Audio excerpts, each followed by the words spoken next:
안녕하세요. 여러분들의 자산의 가치를 플러스해드리는 랜드 3입니다. 오늘은 요즘 여러분들 고민 많으신 안개 속 부동산 시장에 여러분들이 대처하는 방법에 대해서 이렇게 투자하면 어떨까요? 라는 제목으로 한번 준비해봤습니다. 최근에 부동산 시장이 좋다 또는 나쁘다, 애매하다 뭐 이렇게 말씀하시는 분이 많습니다. 더 떨어질 줄 알았는데 하락 멈춘 집값 반등하나? 라는 기사가 있는 반면에 최근 국토부 장관은 부동산은 존버 상황이다. 미분양 10만 원까지 각오해야 한다라고 아직 바닥이 아니라는 뜻을 내비춘 적도 있었는데요.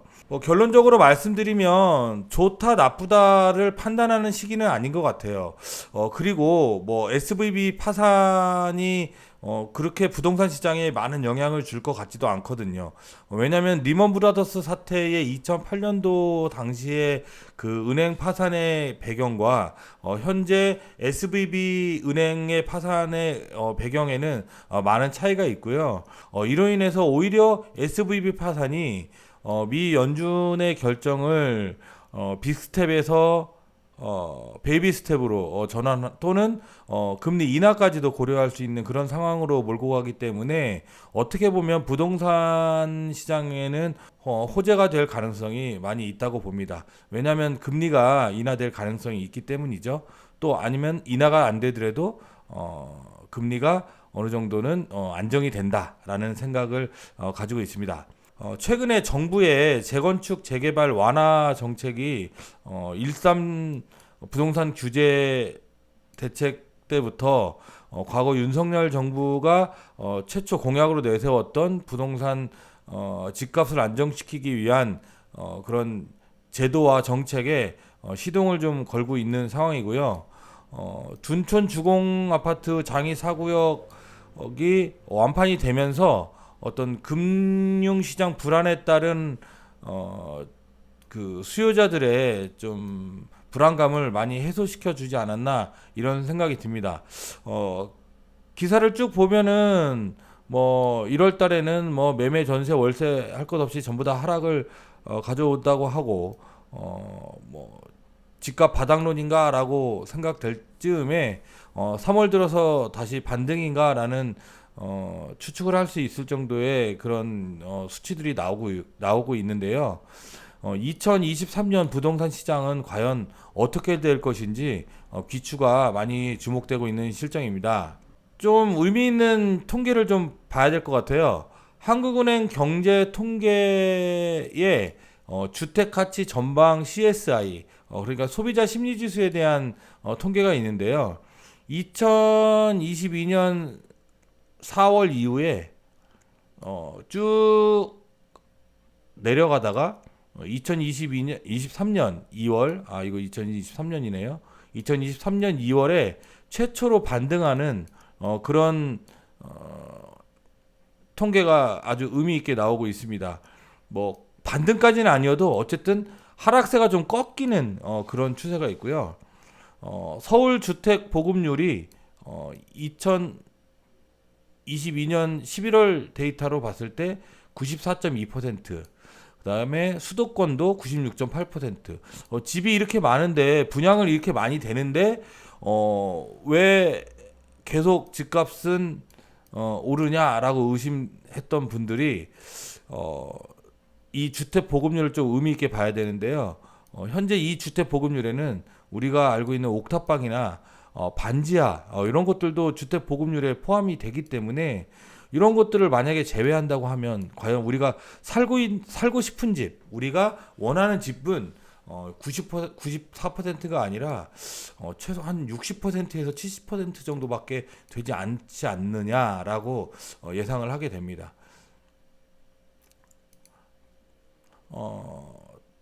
또 의미 있는 수치가 아파트 입주 물량이 감소하는 추세인데요. 이게 수요 지수라고 하면 입주 물량이 이 막대 그래프처럼 뭐 내년 내후년 계속해서 급격하게 줄어들고 있습니다. 건설사가 아무래도 지금 분양해봤자 남지가 않으니 분양이 잘 안 되니 그런 결정을 한 것 같은데요.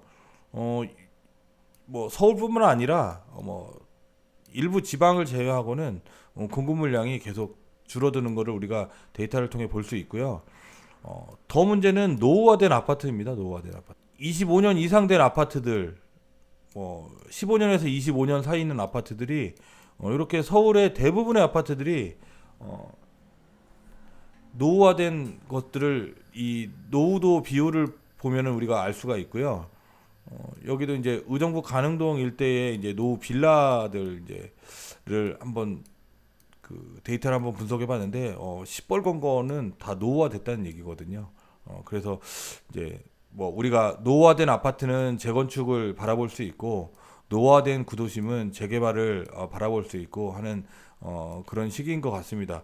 어쨌든 지금 정부 시책이나 여러 가지를 봤을 때 재건축 완화라든가 재개발 규제 완화 등을 통해서 노후화된 이런 구도심들을 새로운 아파트와 새로운 집들로 또 부족한 공급량을 채우는 수단으로 활용하지 않을까 이렇게 전망을 해봅니다.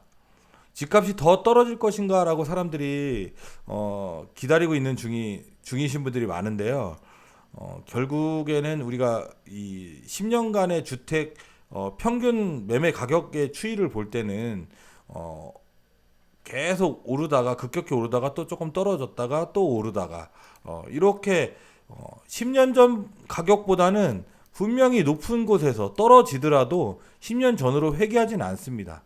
예. 그래서 이거는 이제 전국적인 분포고 이거는 서울과 경기도를 비교한 건데 뭐 인플레이션이라든가 경제 성장이라든가 원자재 값 상승이라든가 분양가는 계속 올라갈 수밖에 없고요. 그리고 부동 화폐 가치가 하락될수록 부동산의 가치는 계속 올라가기 때문에 집값이 더 떨어질 것인가라는 의문은 물론 뭐 재작년에 사셨을 때보다는 떨어졌겠지만 한 10년 전을 바라봤을 때 저 같아도 제가 한 7년 정도 됐나? 7년 정도 전에 이제 주택을 구매했는데 뭐 떨어졌다고 하더라도 그때보다는 몇 억이 올라 있어요, 지금. 예, 그렇게 생각하시면 될 것 같고요.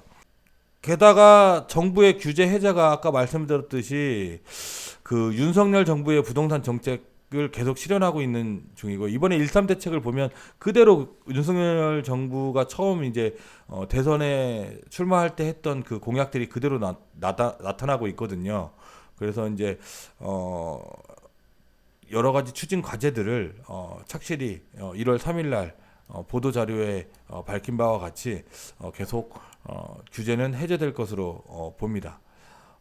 그러다 보니 투자자들이 드디어 움직이나 제가 이 블로그 유튜브를 좀 하면서 가능동 재개발이라든가 그 양주 백석 신도시에 대한 내용들을 조금씩 언급했었는데 작년 후반기에 비해서 올해 한 3개월 동안 거의 한 2배 이상의 상담 요청건이 많이 늘어났거든요. 이런 것만 봐도 지금 분위기가 좀 심상치 않다. 약간 반등의 추세도 보이고 정부의 계속되는 그 규제 완화를 통해서 투자자들이 지금 들어가야 되는 거 아닌가라는 망설임이 좀 있는 것 같습니다. 그래서 상담도 부쩍 많이 늘었습니다. 근데 상담을 받은 결과 아직까지는 그렇게 뭐 절실하게 하지는 않지만 그래도 조금 빠르신 분들은 상담해드리면 그 개인에게 맞는 수준에 맞게끔 적절히 투자를 하고 계시는 걸로 봐서는 앞으로 이 투자 분위기는 당분간 좀 이어질 거라고 그렇게 예측이 됩니다. 일단은 현재 그렇기 때문에 투자 심리는 좀 높고 시장은 좀 불확실하다고 생각하는데요. 이럴 때 소액 투자로 시작하는 것이 투자를 어차피 할 거라면 뭐 너무 큰 돈으로 하기가 부담스럽다 그러면 소액 투자로 시작하는 것이 좀 현명한 방법이 아닐까라고 됩니다. 아무래도 소액 투자로 하다 보면은 우리가 가장 쉽게 생각하는 이제 갭 투자를 얘기를 할 수 있는데요. 갭 투자는 여러 가지가 있겠지만 그래도 재건축과 재개발 갭 투자하는 것이 조금 일반적인 그 통설이고요. 그렇지만 아직까지도 재건축은 뭐 초과 이익 환수제라는 문제도 있고 내년 총선이 어떻게 될지 모르겠지만 아직까지는 그래도 민주당이 우세를 보이고 있기 때문에 재건축 완화는 많이 되고 있음에도 불구하고 결국에 그 법률을 개정해야 되는 부분에 있어서 좀 막힘이 있을 수 있다라는 말씀을 드릴 수 있고요. 반면에 이제 재개발은 기반 시설이 열악한 곳을 개선하는 사업이기 때문에 얼마든지 뭐 서민을 위한 정책이다 뭐 여러 가지 이유를 들어서 타당성을 좀 찾을 수가 있을 것 같아요. 그래서 내년도 총선에 중요한 변수로서 등장할 수 있기 때문에 우리가 좀 재개발 투자는 좀 관심 있게 바라봐야 되지 않나 생각해 봅니다. 뭐 지금 이제 재개발이 요즘 약간 반등한다고 해서 다시 조금씩 이제 더 그 관심을 많이 두시는데요. 주요 이제 서울 주요 부근에 이제 광명 같은 경우에는 굉장히 한 3억 정도 현재 그다음에 상계 6구역 같은 경우에는 뭐 2억 정도에도 들어갈 수 있는 곳들이 있다고 해요.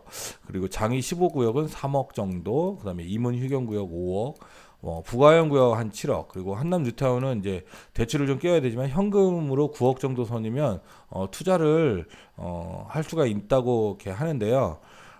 서울 지역에서 최소 2억 이상은 그래도 투자를 해야 이게 할 수가 있잖아요. 보시는 바와 같이.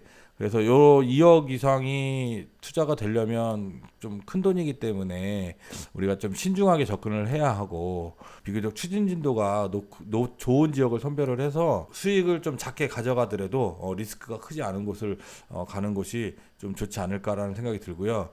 최근에 이제 재개발 사업의 일몰제도가 라는 게 있는데 요거는 이제 그 재개발 구역 지정된 시점에 따라서 차이가 있기 때문에 이전에 했던 것들은 상관없지만 이후에 했던 것들은 좀 관심을 가지고 가셔야 돼서 관리 처분 시점에 조금 리스크가 없는 곳을 좀 이미 갭이 많이 나더라도 이런 것들이 들어가는 것이 좀 좋지 않을까라는 생각이 듭니다. 반면에 이제 1억 미만 소액으로 투자가 가능한 곳도 있습니다. 예, 바로 제가 말씀드리고 싶은 의정부 가능동이죠. 의정부는 최근에 이제 미군 부대 이전에 따른 도시개발의 청사진을 2030에서 그리고 있고요. GTX C노선이라든가 7호선 옥정 연장, 서울 양규고속도로, 그다음에 의정부 그 능곡 교외선 연결, 뭐 8호선 연장 호재, 뭐 이런 것들이 이제 교통 호재들이 겹치면서 철도와 도로가 같이 난다는 것은 도로가 나면 물류가 가고 철도가 가면 사람이 따르는 앞으로 인구가 상당히 많이 늘어날 것으로 기대되는 곳이라고 할 수 있고요. 재개발 투자로서의 위치라든가 사업성 등이 모두 우수한 유망한 지역이라고 볼 수가 있어요. 하이 리스크 하이 리턴, 지금 아직 구역 지정은 안 됐지만 곧 구역 지정이 임박한 곳이기 때문에 뭐 리스크는 좀 있을 수 있지만 어쨌든 큰 수익을 기대할 수 있고요. 리스크가 있다가 해도 그래봐야 소액 투자다라는 점을 강조하고 싶고요. 그래서 해볼 만한 가치가 충분합니다. 종합적으로 의정부 가능동 지역 재개발 갭 투자를 한번 말씀드려보면 1구역은 입지가 그렇게 좋지는 않아요. 역세권에서 좀 먼 곳에 위치하고 있고, 그렇지만 이제 의정부 교외선이 연결이 되면 역사가 신설될 예정된 곳들이 여러 가지 후보지가 있는데 그런 후보지와 비교적 가까운 곳에 이것을 장점으로 삼을 수가 있는 곳인데 사실은 좀 추진이 조금 더디게 되고 있고 가로정비 주택 사업들이 일부 구간에서 이렇게 이루어지기 때문에 그래서 가로정비 주택 사업이 빨리 추진되는 이런 곳에 투자를 하는 것도 조금 좋은 방법이라고 생각을 합니다. 현재 한 6천만 원 정도부터 시작을 할 수 있는 곳이고요. 2구역은 사실은 좀 동의가 더디고 재개발 가능성도 조금은 다른 곳보다 좀 늦어질 거라고 생각이 됩니다. 그런데 여기도 마찬가지로 가로정비 주택 사업들이 좀 이루어지고 있고 다른 곳과 이렇게 흡수가 돼서 자연스럽게 통합으로 추진될 경우에는 그런 가능성도 있기 때문에 좀 장기적으로 보고 투자를 할 수가 있는데 여기는 2천만 원 정도부터 시작할 수 있기 때문에 정말 소액 투자로 좀 길게 보고 아니면 좀 하다가 안 되면 또 빠지고 나올 수 있는 그런 것으로 투자를 좀 하는 것도 괜찮은 곳이라고 봅니다. 지금 가능동에서 가장 빠른 곳은 3구역과 4구역이에요. 3구역과 4구역인데 보시다시피 여기도 이제 1구역과 마찬가지로 1구역보다는 덜 하지만 그래도 조금 비교적 역에서 좀 먼 곳이 있기 때문에 뭐 교통은 좀 그런대로 도로 교통은 괜찮아요. 그리고 앞에 이제 이쪽 예전 미군 부대가 있던 자리가 개발이 어떻게 되느냐에 따라서 좀 호재가 있을 수 있는 여건들이 있는데 어쨌든 지금 제일 빠르고 입안 제한까지 해서 반영 통보까지 받았기 때문에 이런 것들은 좀 기대를 하시고 투자를 하셔도 좋습니다. 아니나 다를까 여기는 좀 매물이 좀 희귀한 편이고요. 한 7천만 원에서 8천만 원 정도로 이 지역에서 가장 그 갭이 차이가 많이 나는 장벽이 조금 가장 높은 곳이라고 할 수 있지만 그래도 가장 빠른 곳이라고 할 수가 있겠네요. 그 다음에 이제 5구역은 역세권이고 굉장히 좋은 입지는 좋지만 원래 최초 반달구역으로 시행되다가 이게 이제 3개 구역으로 나뉘면서 조금 소외되는 지역이 됐어요. 조금 지연이 되고 있지만 여기도 뭐 추진이 된다 그러면 굉장히 좋은 입지가 될 것으로 보고요. 한 6천만 원 정도에서 시작이 됩니다. 제가 가장 눈여겨보고 있는 중앙구역인데요. 저는 다크호스라고 얘기할 수 있습니다. 입안 제한까지 한 상태고요. 추천을 가장 많이 드리는 곳인데 6천만 원 정도부터 시작할 수가 있고요. 네모 반듯하게 정방형으로 돼 있어서 아마 예쁜 재개발이 된다 그러면 아주 예쁜 단지가 만들어질 것으로 예상이 됩니다. 6구역도 동의가 완료됐고요. 한 7천만 원 정도 선부터 들어갈 수 있는데 여기는 이제 세대수도 작고 조합원 숫자도 비교적 작기 때문에 뭐 추진이 될 때는 뭐 가속도가 막 붙어서 언제든지 될 수 있는 그런 지역이고요. 7구역은 사실은 조금 역세권이 있긴 하지만 추진이 조금 미비한 상태예요. 이제 상권이 많다 보니까 동의율이 좀 떨어지고요. 하지만 여기도 장기적인 투자로 봤을 때는 이제 나머지 구역들이 이제 재개발이 된다고 했을 때 7구역도 굉장히 지가 상승이나 다른 꼭 그 재개발이 아니어도 다른 신축 건물들이 들어설 수 있는 여건들이 많기 때문에 지가 상승의 호재가 좀 있다고 볼 수가 있습니다. 그 다음에 10구역은 이게 참 아픈 손가락인데요. 입지도 굉장히 좋고 뭐 되기만 한다면 굉장히 좋지만 일단 좀 규모가 작고요. 아직 추진도 제대로 된 추진위원회가 설립이 안 되다 보니 조금 추진도 더디게 되고 있고요. 예전에 이제 구구역과 통합으로 했던 때와는 좀 다른 양상을 보이고 있기 때문에 여기는 이제 나중에 그냥 여기도 집가상 7구역과 비슷한 정도의 개념으로 좀 보시면 좋겠고요. 8구역과 9구역이 사실은 제가 개인적으로 봤을 때는 더블 역세권에 뭐 비교적 대지도 넓고 그래서 또 밑에 라가디아 이제 공원도 이제 계획이 돼 있고 이렇게 되기 때문에 굉장히 좋은 입지인데 사실은 여기가 동의도 다 완료됐어요. 그런데 매물이 좀 많이 없어요. 그리고 이제 실거주 분들이 많다 보니까 갭 투자로 할 만한 것들이 마땅치 않아서 이런 데는 이제 단독주택에 이제 세를 넣고 들어가는 방법들 이런 것들을 좀 구상해 보시면은 좋고요. 현재 구구역에 이제 소형 평수의 단독주택들을 투자를 하시는 것도 괜찮은 방법이라고 추천을 드립니다. 네, 오늘 전반적으로 2023년도 부동산 시장 안개 속일 것 같은 부동산 시장을 바라보면서 향후에 그 부동산 시장도 잠깐 전망을 해보고요. 뭐 어렵진 하지만 집값이 오르든 내리든 투자는 멈추지 않는다라는 생각이 들고요. 특히 소액으로 할 수 있는 의정부 가능동 지역에 대한 재개발 투자 정보들을 여러분들께 전해드렸습니다. 이상 랜드3였고요. 여러분들 다음 시간에 다시 만나 뵙겠습니다. 감사합니다.